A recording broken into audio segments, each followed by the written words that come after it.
Assalamualaikum warahmatullahi wabarakatuh. Perkenalkan, saya Asyifa Asri Adityarini NIM 1992096 dari kelas 04 akan menjelaskan mengenai hasil observasi dan analisis dari ruang jalan perumahan Jalan Pelita Jaya 2 yang diperuntukkan sebagai tugas besar mata kuliah Teknik Komunikasi dan Presentasi semester 2 tahun 2020-2021.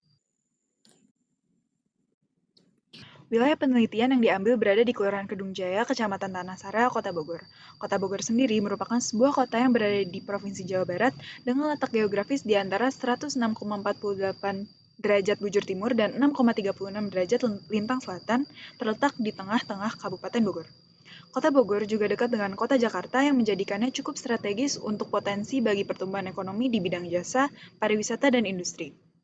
Selanjutnya, Kecamatan Tanah Sareal memiliki luas sebesar 19,7 km persegi dengan jumlah penduduk sesuai data tahun 2019 banyak 184.990 jiwa, sehingga kepadatan penduduk sebesar 9.390 jiwa per kilometer persegi.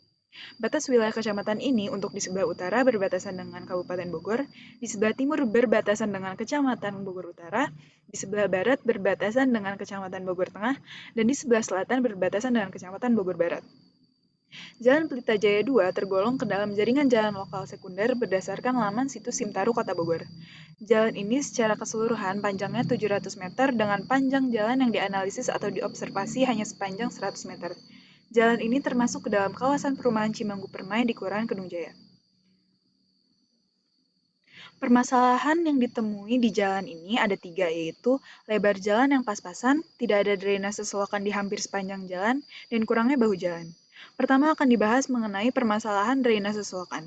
Permasalahan ini didasari oleh Peraturan Wali Kota Bogor Nomor 139 Tahun 2019 tentang Rencana Induk Drainase Kota Bogor Pasal 17 Poin J yang memiliki bunyi inti larangan untuk mendirikan bangunan di dalam area sempadan saluran atau melakukan tindakan yang dapat mengganggu fungsi drainase kecuali bangunan yang mendukung peningkatan drainase.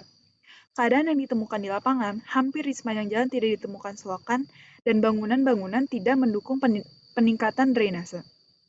Selokan ditemukan hanya di beberapa titik. Kurangnya drainase selokan ini dapat menyebabkan air mengenang di jalanan saat hujan. Permasalahan selanjutnya adalah lebar jalan yang pas-pasan dan kurangnya bahu jalan.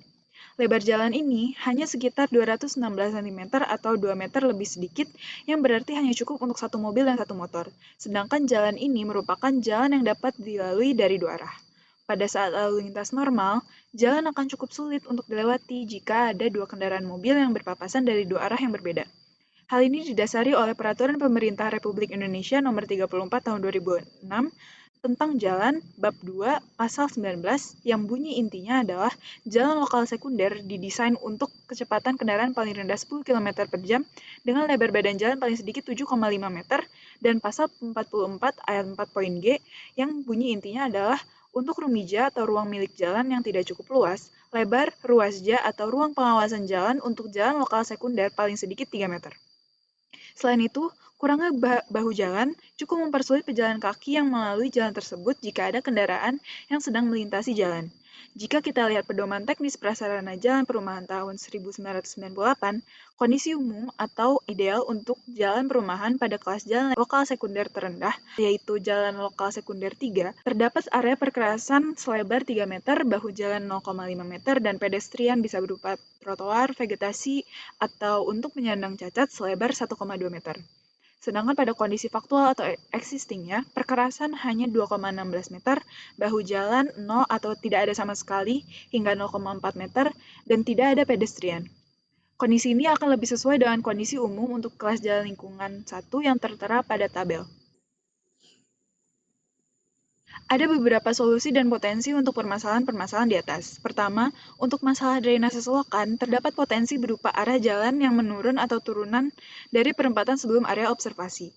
Turunan tersebut menuju ke sebuah kawasan yang berupa kolam atau empang yang ketinggiannya lebih rendah daripada Jalan Pelita Jaya 2, sehingga air yang mengenang dapat dialirkan ke kawasan tersebut. Kemudian, jika memungkinkan, kelas Jalan Pelita Jaya 2 diturunkan menjadi kelas jalan lingkungan karena jika kita bandingkan kondisi faktual dengan kondisi umum sesuai pedoman teknis prasarana jalan perumahan, lebih cocok untuk diturunkan kelasnya. Dan jika memang ingin mempertahankan kelas jalan, pemerintah bisa mempertegas kembali aturan GSJ atau garis sempadan jalan pada RDTR Kota Bogor. Sekian pemaparan dari saya, mohon maaf bila terdapat kesalahan selama pemaparan. Terima kasih atas perhatiannya. Wassalamualaikum warahmatullahi wabarakatuh.